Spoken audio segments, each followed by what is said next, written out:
Okay, and so for our final talk of this session, we've got Amog Kamsetty, who's going to be talking about adversarial examples on these sort of black box audio systems. And I think we've got the technical issues ironed out this time, so it should be a good talk. All right, sorry about that previously, but now we got the presentation up. So my name is Amog Kamsetty, and our project is on targeted adversarial attacks for black box audio systems. So just a little bit about me and the other authors. We're 4 students at UC Berkeley, and our research was done with Machine Learning at Berkeley, which is a student organization which aims to provide AI and ML opportunities for undergraduates at Berkeley. So I'm first going to start off with just like a brief intro about prior work and some definitions in order to set up the problem statement which we're trying to solve. So I'm sure many of you have seen this classic image of what an adversarial attack is. Essentially, the goal here is that we want to provide an input to a neural network such that it misclassifies the input as something else, right? So we have an image of a panda, which the neural network predicts that it's a panda with 57% confidence. Then we add some noise, and the combination of these two still looks like a panda to a human user, but the network now predicts it as a gibbon with 99% confidence. So this type of attack is one where we want to have the network misclassify the input, but to a human viewer, or in our case for audio, a human listener, it doesn't seem like there's any difference between the perturbed input and the benign input. So some more definitions. So there's 2 types of adversarial attacks. There's untargeted and targeted attacks. So for untargeted attacks, we simply want to provide an input to a model such that it misclassifies it. And we don't care about what exactly it misclassifies it as. Whatever it misclassifies it as long as it's a different class than the original benign input, is considered a success. A targeted attack, however, is much more difficult because we have a set class that we want the network to predict. And anything that's not in this class is considered an unsuccessful attack, right? So in the previous example, if we had to make sure that the network predicted the image as a gibbon and not anything else, that would be a targeted attack. So a targeted attack is significantly more difficult than an untargeted one. And then we also have white box versus black box. So for a white box attack, we have complete knowledge of the victim model, and we know its architectures and parameters, which allows for gradient computation. In a black box setting, we don't have any knowledge of model or parameters except the output logics of the model. Right, so why does this matter? Well, if we can successfully get targeted black box attacks from the audio domain, it can show the vulnerability of ASR, or automatic speech recognition systems. Right, you can imagine that with how ubiquitous ASR systems are in the real world, if we can successfully generate adversarial attacks, which will cause the ASR systems to decode it as a predefined target. In a black box setting where we don't need to know the details of the model, this could really lead to some really powerful attacks.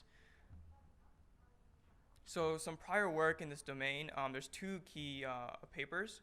First one is from UCLA, which does black box genetic algorithm on single word classes, right? So this is a black box attack, and they use a genetic algorithm similar to what we do, except they have only a set of 50 words which they're classifying. So these are single word classes, which allows them to do a softmax loss. So there's a finite set of possible classes that the model is predicting for. And the other work is from Carlini and Wagner, where they do a white box attack, right? So in this paper, they assume knowledge of the internals of the model with the full architecture and parameters. But unlike the UCLA work, they don't do single word classes. They allow for adversarial attacks on phrases or arbitrary length sequences. And the way they do this is through something called CTC loss, which is connectionist temporal classification, and it allows for comparison with arbitrary length translations. So what this means is that essentially it's a likelihood-based loss metric where given some sort of input, it'll try to predict the most likely translation, but the original audio input and the final decoded translation don't have to be in some sort of fixed alignment, right? So there's no predefined alignment between a specific audio frame and a specific character. This allows for prediction or translations for multiple words or arbitrary length phrases, and allows for predictions on various speech cadences, for example.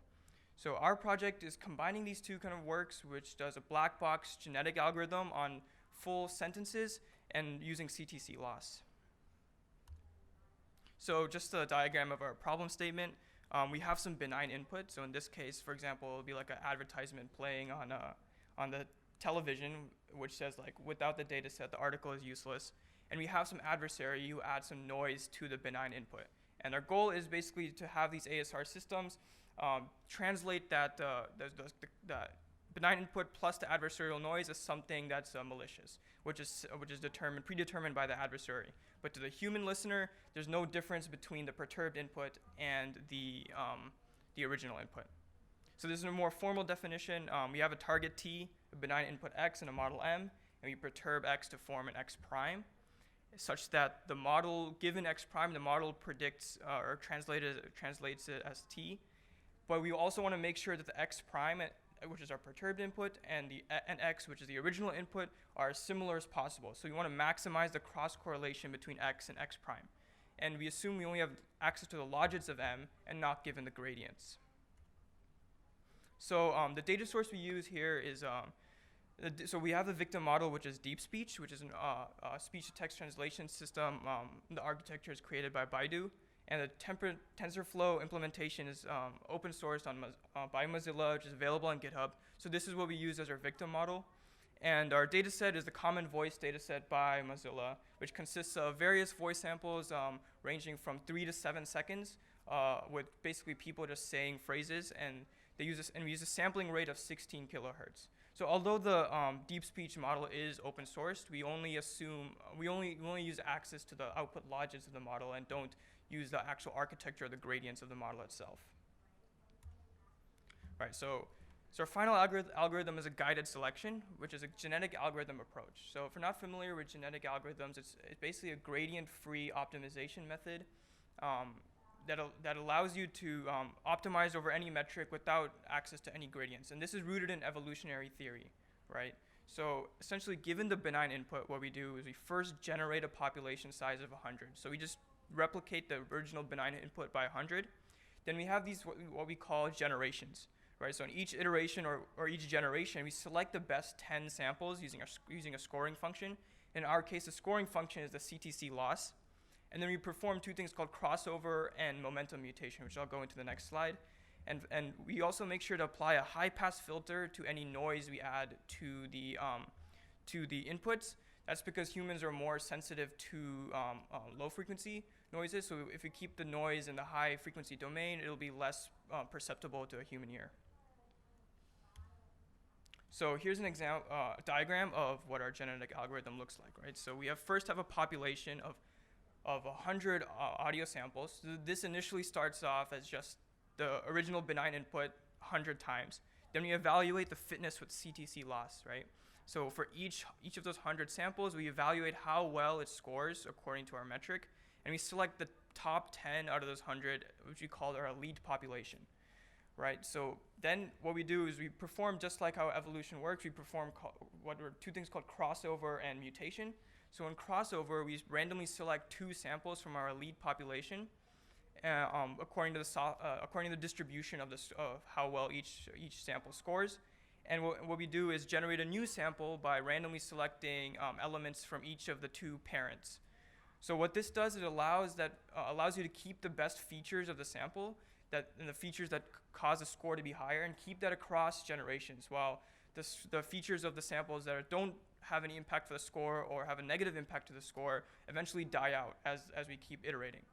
And we finally, where we add our noise is through the mutation process, right? So with some probability, we randomly perturb one element of the audio sample.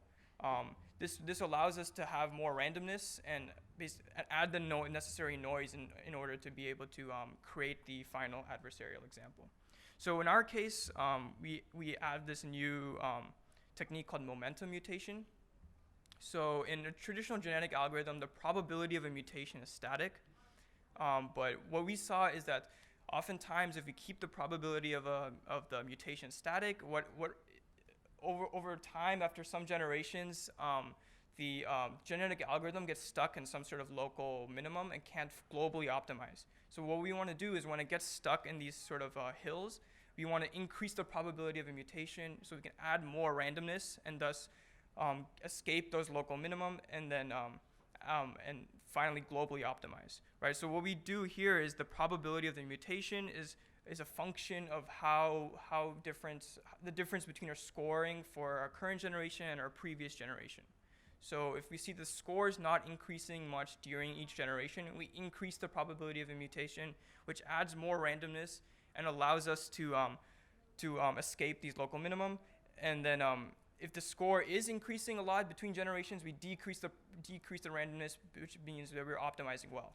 And you can see some examples of our decodings while training. So each line in this blue box is example decoding from generation to generation, right? So the benign input originally gets translated as and you know it. So originally this gets decoded as and you know it, and as we perform the genetic algorithm, the model now starts decoding it by essentially removing letters, right? So it goes all the way down to E now.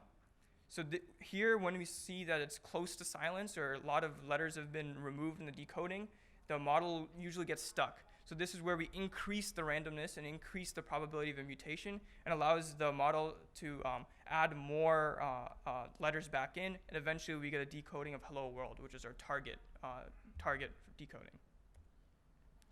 So genetic algorithms work best when the search space is large. However, this randomness and that we do by adding noise is actually a detriment when we are close to the target but not all the way there. So what we do is when our decoding is close to the target phrase, specifically when the Levenshtein distance between our decoding and target phrase is less than 2, we switch over to phase 2, which is gradient estimation. So for the gradient estimation portion, we randomly select 100 indices and add a perturbation in each of those indices and see how that affects the output of the model. And this allows us to determine at which points in the audio have a greater impact in the decoding and which ones do not. And based off that, we can add more perturbations in the corresponding indices accordingly. So this two-phase approach allows us to filter a large search space into a much smaller one using genetic algorithm. And once we have a smaller search space, we can switch over to the gradient estimation technique, which allows us to fine-tune in the adversarial example in order to reach the final target. So here's some results. We tested on the first 100 samples of the common voice dataset, and our targets were randomly generated by selecting 2 words. So for example, we saw earlier that one of the targets was hello world. So we randomly generate 2 target words. And we run our algorithm, the genetic algorithm and gradient estimation combination for 3,000 generations, and we stop it after 3,000 generations. So after 3,000 generations, we see that we have a targeted attack similarity of 89.25%. So this is the similarity between the final decoding after 3,000 generations and the target. And we do this with the Levenshtein distance. And the average similarity score is 94.6%. So after 3,000 generations, how similar is the benign input to our perturbed input? And this is computed via cross correlation. So you can see that the algorithm could almost always reach the target, and it didn't really change the original benign input drastically. Thus, similarity is still pretty close to each other. So here's some comparison with some of the prior works I talked about. Obviously, white box attack performed really well, but we have access to the gradients and architecture of the model. So we were able to with white box attacks, we can get 100% attack success rate with a 99.9% similarity. Single word black box, which is a UCLA paper, they're able to get 87% attack success rate with an 89% similarity. But they're only doing single word classification and can use a softmax loss. In our method, we do translations for arbitrary length phrases. So we only get 35% targeted attack success rate, which may seem low, but that's because you can see in the diagram, most of the samples are able to are pretty close, or within like 1 to 3 Levenshtein distance away from the final target. 35% of them are able to get an exact match, but a lot of them are able to get close enough. If we run the genetic algorithm for longer, a lot of them would be able to reach the final target, but the problem with the genetic algorithm is that it is computationally expensive and does require multiple iterations. And so it has some examples, probably won't be able to play them, but We have those available online at our GitHub, so you can check them out later. But here's a diagram of the original input and the original benign input and our perturbed input. The original input is the blue, and the perturbed input is the orange. And you can see that the perturbed input is very similar to the original input. So there's not much changes that are happening to the benign input, yet we're still able to trick the deep speech model into classifying the audio example or decoding the audio example as what our target is. So yeah, so audio similarity of 94% with cross correlation. So some future work. So there's a lot of challenges that to make this actually feasible in the real world. Our work is more of a proof of concept, showing that a black box approach, a gradient-free approach, can work in the audio setting, but definitely want to try out attacking a broader range of models and transferability across models. So if we develop a genetic algorithm targeting some specific victim model, does it transfer well over to some other ASR system? Sampling efficiency is also pretty important, because for each iteration of the genetic algorithm, we have to evaluate it against the model in order to get the CTC loss in order to score our samples. So being able to increase the sample efficiency of the genetic algorithm is important. And just overall computational efficiency, genetic algorithms are computationally expensive because of the iterative approach. So improving this could definitely increase impact for this type of work. And yeah, so that's it for the presentation. Our code and samples are available online at this URL. So if you want to take a look at that, feel free to. And guess we have some time for questions.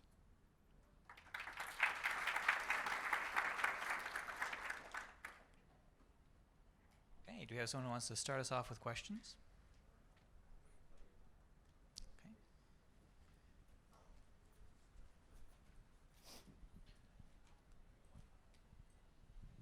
Hi, Kevin Chen from Center for Communications Research, La Jolla. I would like to know how much smaller the perturbation is from the original signal in terms of decibels, because unfortunately just merely overlaying two waveforms doesn't really tell us much about how different they sound to a human. Yeah, so you can listen to some samples online and judge for yourself. Unfortunately, we couldn't play that right here.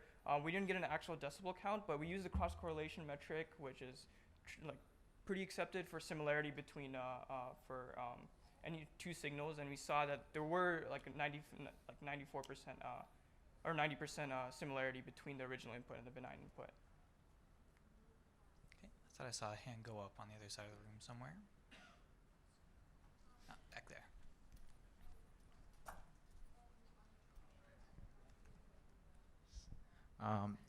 How robust are these examples? Like if you play in a different room or with some other kind of background noise playing in the back, does it still work the same?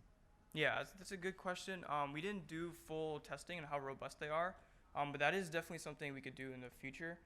Yeah, like you said, how much background noise affects the decoding or like other sources of randomness that we get. Yeah, but that's a good direction to look into. But because I'm wondering if this could be a defense where the speaker, like echo or something like that, has like a random hum going on in the background that just defeats something that you cannot predict. Right. Yeah, that's definitely true. That could be a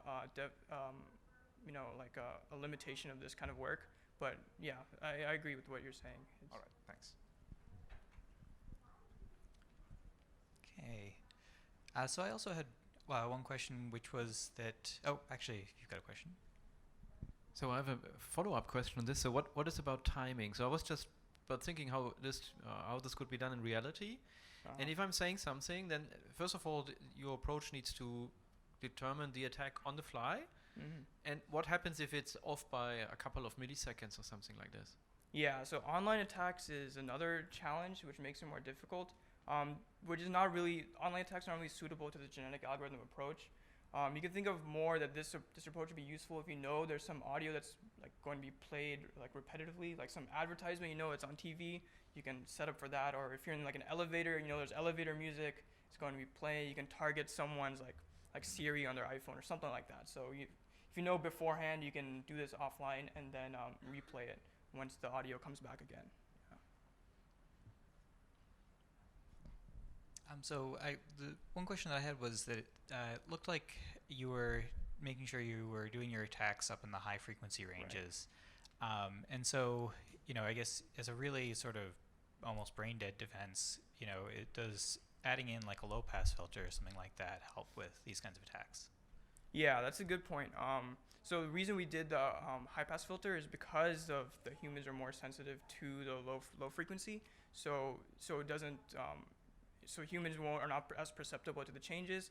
If we do a low pass filter before, that could definitely impact how the model decodes it.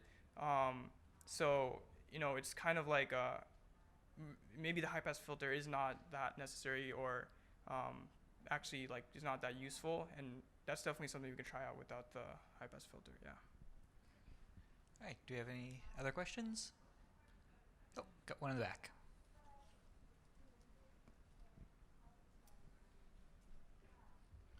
Hi. Just 2 comments on the last couple questions. High-pass filters, the first piece of deep speech is an MFCC computation which does a low-pass filter already, and the fact that these attacks work with a low-pass filter probably means that adding an additional low-pass filter may not help too much. And for adding sort of noise, if you optimize for the noise, then the attacks tend to still work. So I wouldn't really recommend that as a defense, because once the attacker just adds the noise onto the computation, the distortion doesn't go up too much, and these style of attacks still generally work. Thank you. Thanks. All right. So I think we're at the end of the session. Thanks everyone for great questions, and thank the speakers again for great presentations.